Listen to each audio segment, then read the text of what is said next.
Costa, thank you very much. Let's bring in Senator Joe Manchin. He's a Democrat from West Virginia on the Senate Armed Services Committee. Good to have you on New Day, Senator, as always. Good to be with you, Chris. So, let me hold you to account for your team in this fight. The authorization for the use of military force.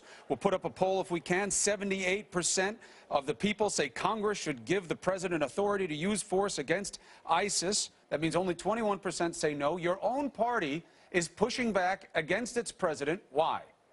Well, first of all, the 2001 AUMF is still in play. So the president has all the power that he needs to do whatever to fight terrorists all over the world. So the 2002, basically, that we've talked about repealing is only the AUMF that dealt with Iraq. This new one is to deal with Syria and ISIS. So with that being said, if you're going to repeal 2001 and 2002, and let's get a direct AUMF if this is what we're going to do.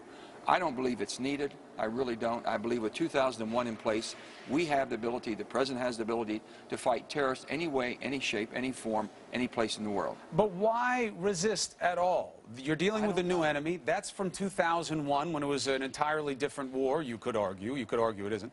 But he's putting through a plan. You're in his party. He says, do this for me, and now you're holding it up. Well, here's the thing, Chris. I've been very clear, and I've said in West Virginia, we understand the definition of insanity. Keep doing the same thing over if you think you'll get a different result. That's insanity. We've been in ground wars. We've been hunkered down in occupation for 10 to 12, 13 years in Iraq and Afghanistan. I don't believe that that is the pathway to take. So I've been opposed to putting ground troops, if you will. Right. Now, the definition of ground troops is, do you put special forces, special ops, things of that sort to help us be more effective in our ground support, our air support, how we are effective and efficient. But you know that this war ultimately, look, and I know I'm speaking out of school here. I know that this isn't officially being said, but you see what's happening on the ground. The idea that this comes to a good or beneficial conclusion from the perspective of the coalition without U.S. forces on the ground is very remote. So don't you have to just kind of grasp that reality and either move forward or not?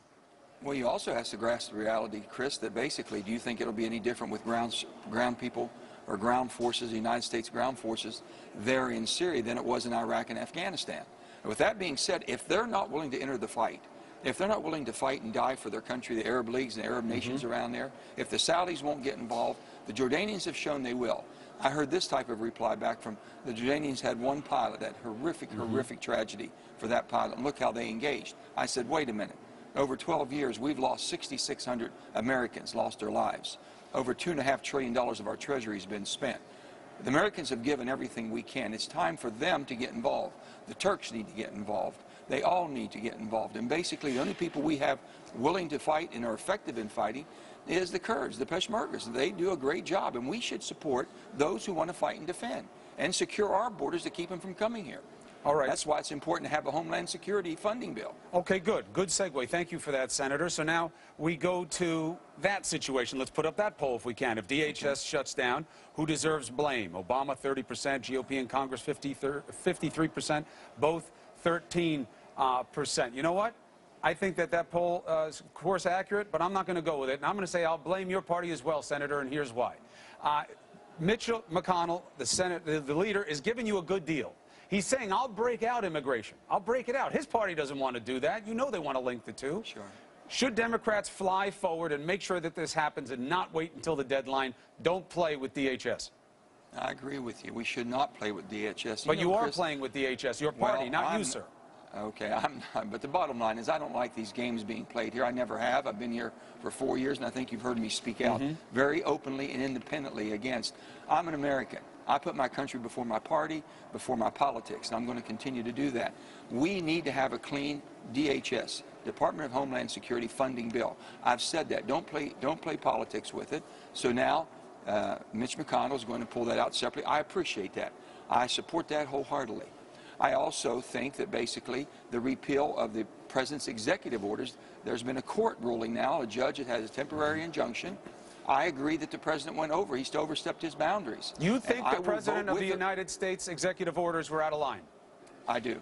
And I will vote against those orders, basically, if we have to vote on it. So I will be voting with the Republicans on that issue there. And you're going to do that even though your party's going to get angry at you and you will not get as many invitations to nice things? The bottom line is I'm going to do what I think's right. I know in West Virginia, I go home and I speak to my constituents regularly. And I can tell you, we got a lot of common sense in West Virginia. It's real not common up here, but it's common in West Virginia. So, Chris, basically, you've got to put politics aside. The president didn't even think that he had the authority basically before that. The courts have said, I don't think you do, and it's enough for us to look at and create an injunction. I believe that basically we should be working together. The president, we have passed a good immigration bill. I support a total reform of the immigration system, and I voted for it. Bipartisan. A very good bipartisan. The House has got to get its hands around. 11, 12, 13 million people here need to basically pay a fine, need to tighten the borders down, need to get in line, become American citizens, pay their taxes, get involved in this process. So do you think that DHS stays open? I do. I Good. do. You know, in West Virginia, I've got 600 people that work for DHS Sure.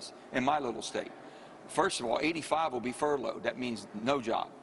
The rest of them will be working without a paycheck. That's just unconscionable. In this great country, for us to let politics become this toxic, and all we're asking about, let's fund DHS by itself. We're going to do that. Let's vote separately, since the Republicans need a vote on, did the president overstep his boundaries? Do you believe that it should be repealed, his executive orders on immigration? I'm willing to vote with that. I've said that. Right. That's a pretty simple, easy way to vote. And if you want to play party lines, play party lines. I'm going to look at the merits of both and vote accordingly. Senator Joe Manchin, you're a big man. I've seen you on the ground handling difficult situations as the governor of West Virginia. You are staking a very bold position right now, sir, and we'll be looking forward to seeing how it plays out. Thank you for coming on New Day. Always interested in talking with you, Chris, and thank you for your kindness.